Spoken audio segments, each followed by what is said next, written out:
നമ്മളൊരു അടിപൊളി കൂൺ റോസ്റ്റാണ് ഉണ്ടാക്കാൻ പോകുന്നത്. അപ്പോൾ ഇതെൻ്റെ ഒരു ഫ്രണ്ട് തന്നതാണ്. അവളുടെ ബ്രദറിന് മഷ്റൂം കൾച്ചറാണ്. അപ്പം അവരിവിടെ കൊണ്ടുവന്ന് സെയിൽ ചെയ്യുന്നുണ്ട്. അങ്ങനെ ഞാൻ വാങ്ങി. അപ്പോൾ ഇത് ഞാൻ ആദ്യമായിട്ടാണ് കേട്ടോ കുക്ക് ചെയ്യുന്നതിന്. അതേവരെ ഈ കൂണ് കുക്ക് ചെയ്തിട്ടില്ല. അപ്പോൾ ഇത് ആദ്യം തന്നെ നമുക്ക് ഇത്തിരി മഞ്ഞൾപ്പൊടി വെള്ളത്തിൽ ഇട്ട് വെക്കണം എന്ന് പറഞ്ഞിരുന്നു. അപ്പോൾ അങ്ങനെ ചെയ്ത് ഞാൻ മഞ്ഞൾപ്പൊടിയൊക്കെ വെള്ളത്തിൽ ഇട്ടിട്ട് അതൊന്ന് നന്നായിട്ട് മുക്കി വെച്ചിട്ട് കൊടുത്തിട്ടുണ്ടേ. ഇനി അതവിടെ കുറച്ച് നേരം കഴിഞ്ഞിട്ട് നമുക്ക് കട്ട് ചെയ്തെടുക്കാം. അപ്പോൾ അത് ഈ കൂണ് ചെറിയ ചെറിയ പീസായിട്ട് കട്ട് ചെയ്തെടുക്കുന്നുണ്ട്. അപ്പോൾ ഞാൻ 2 വീഡിയോ നോക്കിയിട്ടോ എങ്ങനെ ഇത് ഉണ്ടാക്കണേന്നുള്ളത്. അപ്പോൾ യൂട്യൂബുള്ളതുകൊണ്ട് പിന്നെ നമുക്ക് എന്തും അതിൽ നോക്കിയിട്ട് ചെയ്യാമല്ലോ. അപ്പോൾ അത് സ്ഥിരം പാൻ എടുത്തിട്ടുണ്ട്. അതിലേക്ക് ഇഞ്ചിയും വെളുത്തുള്ളി ഇട്ട് പിന്നെ അത് നന്നായിട്ടൊന്ന് ചൂടാകാനായിട്ടൊന്ന് ഇളക്കി കൊടുക്കുന്നുണ്ട്. ഇതൊന്ന് നന്നായിട്ട് ചൂടായി കഴിയുമ്പോഴാണ് പിന്നെ അതിലേക്ക് നമ്മൾ കുറച്ച് വേപ്പിലയും പച്ചമുളകും ഇട്ട് കൊടുക്കണം. ഇനി അതിലേക്ക് ഞാനൊരു 5 സവാള കട്ട് ചെയ്ത് വെച്ചിട്ടുണ്ട്.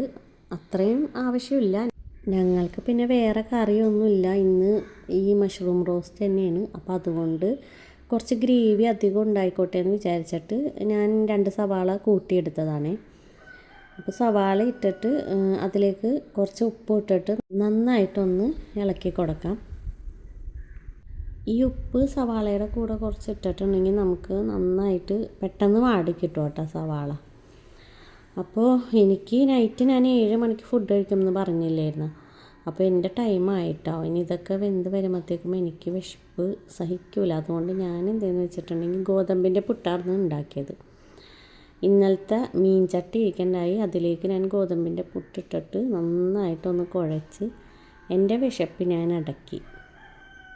ഈ മീൻ ചട്ടിയിലിട്ട് ഇളക്കി കഴിക്കുമ്പോഴേ നല്ല ടേസ്റ്റാണ്. ചോറ് കഴിക്കുമ്പോഴാണ് കൂടുതൽ ടേസ്റ്റ്. പിന്നെ എനിക്കിപ്പോൾ ചോറില്ലാത്തതുകൊണ്ട് ഞാൻ പുട്ടിട്ട് കഴിച്ച്. നിങ്ങളിങ്ങനെ കഴിക്കാറുണ്ടോ? കഴിക്കാറുള്ളവരും അതിഷ്ടമുള്ളവരും ഒന്ന് കമൻറ്റ് ചെയ്യണേ. ഇനി കഴിക്കാത്തവരും ഒന്ന് കഴിച്ച് നോക്ക്. നല്ല ടേസ്റ്റാണ്. അപ്പോൾ അതേ സവാള ഒന്ന് നന്നായിട്ട് വാടിയിട്ടുണ്ട്. അപ്പോൾ നമുക്കതിലേക്ക് ഒരു ടൊമാറ്റോ കട്ട് ചെയ്ത് വെച്ചിട്ടുണ്ടായിരുന്നു, അതിട്ട് കൊടുത്തിട്ടുണ്ട്. ഇനി അതൊന്ന് നന്നായിട്ട് വാടണ വരെ നമുക്ക് വെയിറ്റ് ചെയ്യാം. അതിലേക്ക് ഇനി മഞ്ഞൾപ്പൊടി, മുളക് പൊടി, മസാലപ്പൊടി പിന്നെ മല്ലിപ്പൊടി വേണമെങ്കിൽ മാത്രം ചേർത്താൽ മതി. ഞാനൊരു ചെറിയ ഒരിത്തിരി ചേർത്തിട്ടുണ്ട്. അപ്പോൾ അതൊക്കെ കൂടി നന്നായിട്ടൊന്ന് ആ പൊടികളൊക്കെ ഒന്ന് ചൂടാവണ വരെ നന്നായിട്ടൊന്ന് ഇളക്കി കൊടുക്കാം. അത് നന്നായിട്ട് ഇളക്കിയിട്ട് നന്നായിട്ട് ചൂടായി കഴിഞ്ഞ് കഴിയുമ്പോൾ അതിലേക്ക് നമ്മൾ കട്ട് ചെയ്ത് വെച്ചേക്കണ കൂണെടുത്ത് അതിലേക്ക് മിക്സ് ചെയ്യാം.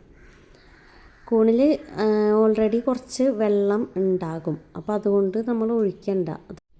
ഇനി അത് നന്നായിട്ടൊന്ന് മിക്സ് ചെയ്ത് കൊടുത്തിട്ട് ഉപ്പ് പാകമാണോന്ന് നോക്കണം കേട്ടോ. അത് നന്നായിട്ട് മിക്സ് ചെയ്ത് കഴിഞ്ഞിട്ട് ഉപ്പ് പാകമാണോന്ന് നോക്കിയിട്ട് കുറവുണ്ടെങ്കിൽ കുറച്ചുകൂടിയൊക്കെ ഇട്ട് കൊടുത്തിട്ട് നമുക്ക് അത് അടച്ച് വെച്ച് വേവിക്കാം. അപ്പോൾ അത് നന്നായിട്ട് വെന്തിട്ടുണ്ട് കൂണ്. അങ്ങനെ ഇന്ന് ആദ്യമായിട്ട് ഞാൻ മഷ്റൂം റോസ്റ്റ് ചെയ്തു. വീഡിയോ ഇഷ്ടപ്പെട്ടെങ്കിൽ എല്ലാവരും ഒന്ന് like, share, comment, subscribe and support. Okay, thank you.